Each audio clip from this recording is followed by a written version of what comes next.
If you are not arresting, you are inviting, interrogation, and possible prosecution of Alhaji Atiku Abubakar. Gentlemen of the press, these are the facts of this matter. For about a week now, Nigerians have been in deep shock over the grave revelations by a whistleblower, Mr. Michael Achimogo, who has provided the nation with iron-cast evidence of letters of appointment by Alhaji Atiku Abubakar, emails, documents, audio clips, sworn affidavits, and his direct oral evidence as to how Alhaji Atiku Abubakar, who happens to be the presidential candidate of the People's Democratic Party, during his tenure as Vice President of Nigeria between 1999 and 2007, colluded with his then boss, President Olusegun Obasanjo, to fleece the country and steal public funds using what he termed the Special Purpose Vehicle, SPVs. Those SPVs were companies Atiku admittedly registered upon assumption of office as Vice President with the approval of President Olusegun Obasanjo, using trusted allies as shareholders and directors. The purpose was to divert government contracts to these companies as consultants and then paid monies into these companies and used those monies to fund the PDP and their private businesses and family activities. We can all vividly recall that during that tenure, both President Olusegun Obasanjo and Atiku Abubakar built the Bell University and American University respectively. Now, we know where those funds came from. They came from the SPVs. We hereby make available certified copies of the sworn affidavits,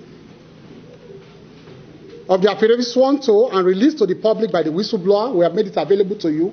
And so you have a certified copy of those affidavits with you, giving graphic details of all that transpired, including attached documents.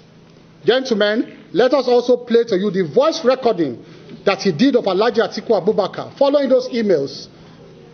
Atiku then called him, and the phone number is there by which he called him, the time of the call, everything is provided for there. Let us play to you the voice recording of Alhaji Atiku Abubakar. Note that he provided the time of the call, the phone number and he used, and the emails immediately preceding the call. Gentlemen, it's just a 2-minute audio. Listen to it. Conversation between me and him. Mike. Yes, sir. How can you ask me what is this theory?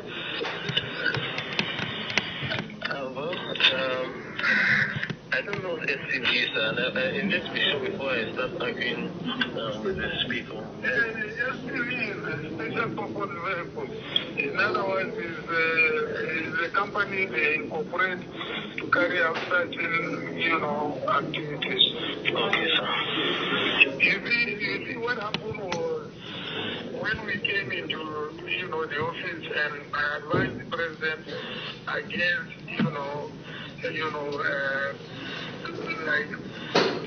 open corruption. Yes, sir. I told him, I said, give me 3 people you trust. Yes, sir. And I will prepare 3 companies which they will be the subscribers, or rather the directors. Okay, sir. So that, if there is any contract that we give, they will act like consultants, and then they are giving a fee. And that fee is what we now use, to fund the party instead of, engaging open. So he gave me the names of Fashawe, Andy Uba, and the late, this guy, from Bonote, who died in that plane crash. Trying to 3 of them. Okay, sir. So I now incorporated companies and I put them as subscribers. Yes. And one of the companies was Marine Floats. Yes, sir. So when this governor sent a donation to the party, now he sent it to Marine Floats. So it was paid into Marine Floats. Yes, sir.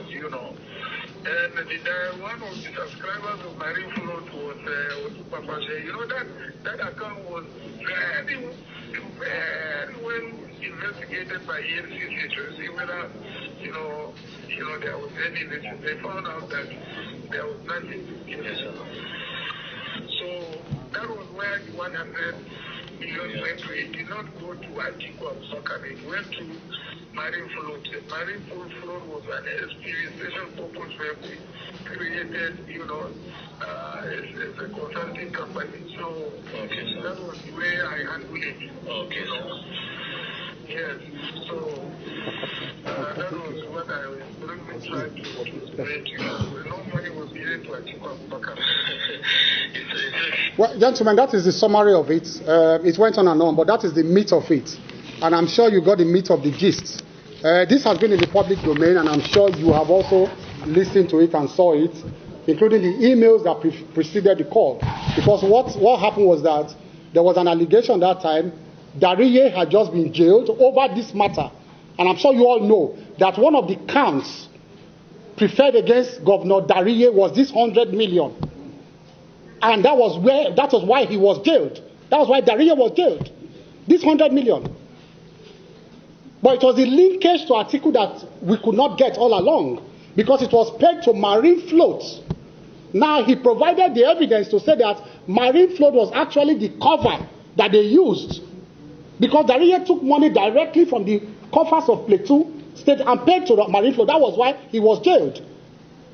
That he diverted money belonging to the Plateau people. Now we know that this money actually found its way back to Atiku Abubakar and his boss. But they used people as front to siphon these monies, and so many others. There were other two companies that he did not mention, but he mentioned Marine Float, by which they were siphoning money from the public coffers. Now, gentlemen, possible infractions of the law. From the oral account of the whistleblower, the voice notes, and all other supporting documents, these are the possible infractions of the law Atiku Abubakar has committed, and we urge his prosecution with his duties and responsibilities. 10 says, a public officer shall not ask for or accept property or benefits of any kind for himself or any other person on account of anything done or omitted to be done by him in the discharge of his duties. 2, subsection 2 of 10, for the purposes of subsection 1 of this section, the receipt by a public officer of any gift or benefit from commercial firms, business enterprises, or persons who have contracts with government, shall be presumed to have been received in contravention of the said subsection 1 of this section, unless the contrary is proved. 13, a public officer shall not do or direct to be done in abuse of his office any act prejudicial to the rights of any other person, knowing that such act is unlawful or contrary to any government policy.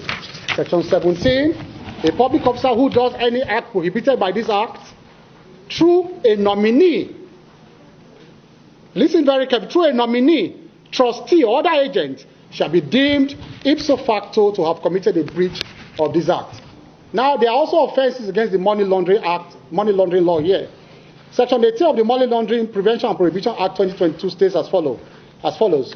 Any person, subsection 2, any person or body corporate in or outside Nigeria who directly or indirectly, A, conceals or disguises the origin of, that's the concealment, through Marine Floats, or converts or transfers, removes from the jurisdiction, or acquires, uses, retains, or takes possession or control of any fund or property intentionally, knowingly, or reasonably ought to have known that such fund or property is or forms part of the proceeds of an unlawful act, commits an offense of money laundering under this act. 3, there is also the possibility of offense of criminal breach of trust. Section 311 of the Penal Code reads thus: whoever being in any manner entrusted with property or with any dominion over property dishonestly misappropriates or converts to his own use that property, or dishonestly uses that or disposes of that property in violation of any direction of law prescribing the mode in which such trust is to be discharged, or of any legal contract, express or implied, which he has made touching the discharge of such trust, or willfully suffers any other person to so do, commits criminal breach of trust. Now, there's also possibly the offense of conspiracy. Section 96(1) of the Penal Code of Nigeria states as follows: when two or more persons agree to do or cause to be done A, an illegal act, or B, an act which is not legal by an act which is not illegal by illegal means, such agreement is called a criminal conspiracy. Now, we want to make the point that Atiku does not enjoy immunity simply because he is a presidential candidate. And we're saying this because we understand that the law enforcement agencies may be reluctant to act simply because of the perception of persecution of a presidential candidate that this may evoke. However, facts are sacred. The facts so far presented to the world clearly indicate that Atiku Abubakar has a case to answer. He has an explanation to make. In other climes, when such serious allegations arose in the middle of campaigns, the law enforcement agencies acted decisively. You may recall that in 2016, in the middle of campaigns for the exalted office of the President of the United States, the FBI opened investigation into allegation of misuse of private emails against Hillary Clinton when she was Secretary of State. In fact, the case was referred to the Justice Department for likely prosecution few weeks to actual voting. Though she was later cleared, it bears restating that a sane and dispassionate system never allowed such side talks to dissuade or to distract them from initiating the process of investigation. That is all we are asking for. It is the minimum expected of in a constitutional democracy. That is what we call on the authorities to do in the case of Alhaji Atiku Abubakar. He has to be arrested. He has to be invited. He's not God. He's not. He doesn't enjoy immunity because he's a candidate. He must be invited. Now, we also made the point that all monies should be recovered from the marine float account. They should go back, whoever took money from there. The issue of the marine float account is not new to Nigerians. In the voice note, Alhaji Atiku Abubakar can be heard boasting that the issue of that account was thoroughly investigated by the EFCC, yet he was smart enough to escape. However, we note that in 2006, at the height of public quarrel between Obasanjo over the sharing of money, the same PDP, and I'm sure you all have seen it, the same PDP officially asked Atiku to refund 500 million naira that he took from that account. It was official, not we saying it. PDP at that time officially told Atiku Abubakar to refund 500 million naira he took from that same marine float account. So these are not just stories made up. In the circumstance, since the nation now knows that the marine float accounts and other similar accounts were SPV accounts, it follows that all payments made into the account were money stolen from the public coffers. Therefore, we call on all security agencies to recover all monies withdrawn from that account by anyone for that matter, because any withdrawal done was public money they were stealing. Now, we say that Atiku Abubakar must apologize and renounce his ambition forthwith. In the light of these grave allegations, we call on Atiku Abubakar to immediately tender an unreserved apology to the Nigerian people and step down from the presidential race forthwith, whilst handing himself over to the law enforcement agencies. What is now clear to the Nigerian people is that between 1999 and 2007, President Obasanjo and Atiku ran a criminal enterprise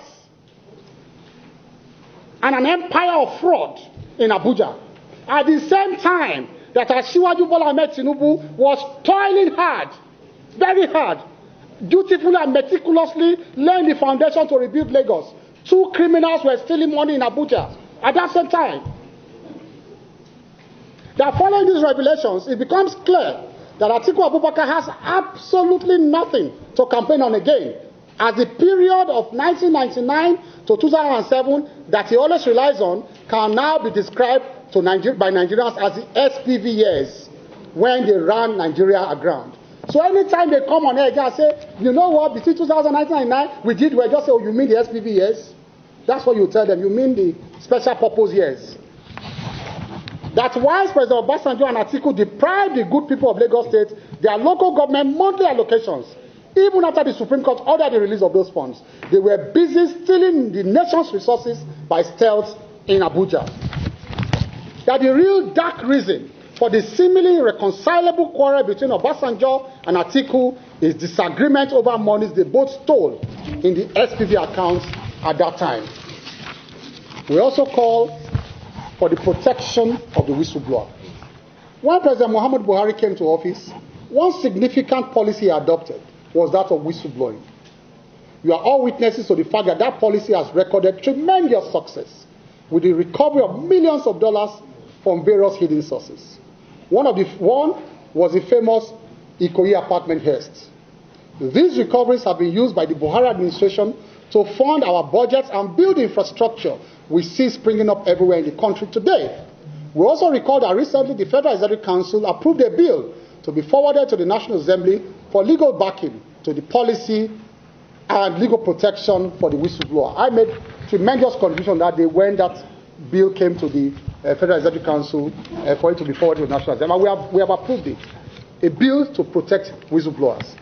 In the light of the above, we call on all well-meaning Nigerians and the law enforcement agencies to protect the whistleblower, Mr. Michael Achimugu, who has blown this whistle on Atiku Abubakar. No harm must befall him or members of his family.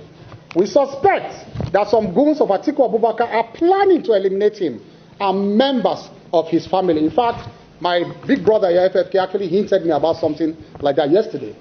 We shall hold Atiku Abubakar responsible if anything befalls this patriotic Nigerian or members of his family.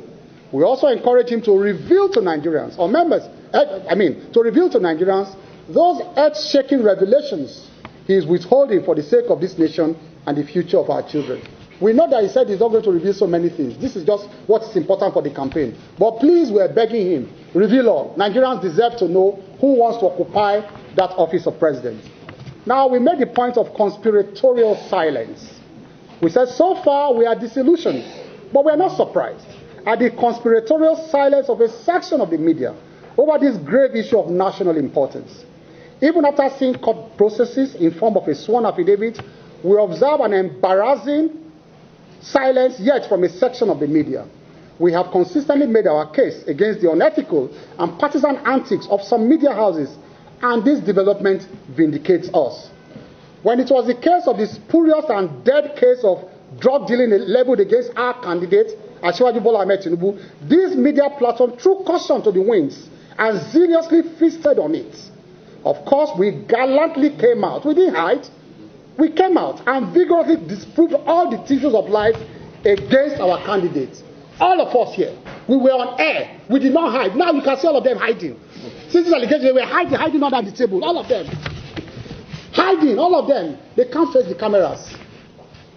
Because, why? Because they're even scared of what the young man is holding. Because the young man warned them that if you talk, earth-shaking revelation will begin to drop. So they ran away. Even the garrulous ones ran away. They should come out like us now. Come out and defend their principle. They don't know who they are campaigning for. They don't. They don't know. This person was actually closer to him than all of them. And that's what he told them. You saw pictures of him in Atiku's bedroom in Dubai. You saw pictures of him everywhere with Atiku. They don't even know. They are not closer to him than him. So, but now, the press has gone strangely quiet. Well, whether they keep quiet or not, it's our firm belief that the judiciary is the last hope of the hopeless. In this case, the judiciary will not be quiet, as we shall clearly take steps in the next few days to initiate a judicial process seeking the outright disqualification. Go and look at the code of conduct for public officers. It is there. It happened to Nixon too. If you've forgotten, Nixon in the United States, unethical practice as president, this as candidate. Our code of conduct says once you breach the code of conduct, use companies and people to take, you are banned from public office.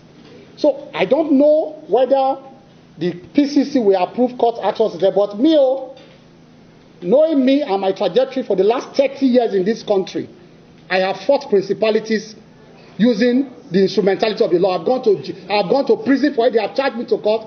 I have written a letter this morning, apart from this, to the law enforcement agencies. The PCC, they don't approve me. If Asiwaju say I should stop campaigning for him because of this, I'll stop. This is national interest. If you say drop from cabinet because of this, I will drop. This is national interest. I am going to court myself. Apart from the PCC decision on this, I have written to them and the letters are there, distributed to all of them. 3 law enforcement, they are giving them an ultimatum. I will proceed to court to ask for disqualification of Atiku Abubakar. he is not fit to run for the highest office of the land. He is clearly ethically challenged, morally damaged for the highest office of the land. He can't survive this. He can't. We call on the fourth estate of the Rim to resist the temptation of partisan recruitment at this moment. You know partisan recruitment. They will go around with envelope now. Gentlemen, it is your treasury we are talking about. This is damaging. It is the nation we are talking about, not brown envelope. It's beyond brown envelope. This is highest criminality that they practice at the highest office, highest level at that time. So please, we call for you to resist the temptation of partisan recruitment at this moment. Rise to a patriotic call this defining hour and save the nation from this candidate that serially abused his office as Vice President of Nigeria. Thank you, and God bless your sign. And I ask myself, why is it that some people can do these things with such impunity and nothing happens to them, whilst others would have done nothing at all and everything bad happens to them? This is not the kind of society we want or that we worked for. And I want to say clearly and categorically, and this is, whichever side of the political divide you are on, from that audio tape alone, it is clear that Atiku Abubakar is a criminal. A criminal that should not only be arrested, he should also be jailed. He has brought disgrace and infamy on everything that the Obasanjo government achieved. He has crumbled it. He has made it clear that so many horrendous things were going on behind the scenes. And this is unacceptable to me and to all the other people, both in PDP today and in APC today, that were in any way linked to that administration. So for me, there's a great outrage about this sort of thing. Secondly, I want to make this point, if I may. And I want us to take this very seriously. The safety of the whistleblower is at stake. This is a very serious issue. And I join Festus Keyamo and others, Dele and everybody else on this side of the divide to say, look, nothing must happen to this man. I am aware that one or two individuals that are very close to Atiku Abubakar have gone as far as to suggest that they want to take his life. They're keeping quiet publicly, but behind the scenes, they are shaking like chicken because they know that this is their end. If it had been anybody else in this room, or if it had been our candidate, Asiwaju Bola Ahmed Tinubu, whose voice you heard on that audio, by now, you know what would have happened. Let's face it, let's be honest. Every newspaper in this country, it would have been headline. It would have been on every television station in this country. We would have been lambasted, insulted, and they would have called for his arrest. But there was silence here. Everybody was pretending, everybody was ignoring it. Why? Because it's Atiku. Now I say this finally, that those that believe within Atiku's camp, and again, there's an identifiable person, I don't want to mention his name yet, but I will when the time comes, a businessman that believe that they have all the security agencies in their pockets because they boasted this, that nothing can happen because we have all the security agents in our pockets. Let it be that this is a case that will prove him and them wrong. He's not above the law. I call for his investigation, his invitation, and his prosecution, because others have been prosecuted for doing far less. This is what you call direct evidence. It's not a question of hearsay. Direct evidence. And if he has a defense, let him come and provide the defense. But if nothing happens, and if under this government, a man can come out and get away with saying that this is how we stole money, we used SPV, we did this, naming names, naming companies, naming that, naming amounts of money, and he gets away with it, what will the world say about Nigeria? Can this type of man ever be trusted with power in this country? In my view, and in the view of all of us here, the answer to that question is no. He's not fit to be president. He's not fit to run as president. And the people around him are even worse criminals than he is. And we have absolutely no fear. And like Festus has said, if what we are saying here will cost us anything, because, this is a very emotional moment for me and for many of us. No matter what it costs us for saying these things against them, it's not just about the campaign anymore. It's about the integrity of our country. And whether or not, as the leading black nation on earth, whether we have decent men that can run for office. They maligned Asiwaju for so long, for so many months. They called him a drug dealer. They called him everything. They said he was mentally unsound. They said this, that, everything. We simply responded forcefully, and we stood our ground. Now, a serious allegation has come from their own mouths. A man confessing to criminal acts when he was in power. And you expect us to keep quiet? Let them bring out their brightest and best to defend this one. We're waiting for them. Thank you very much.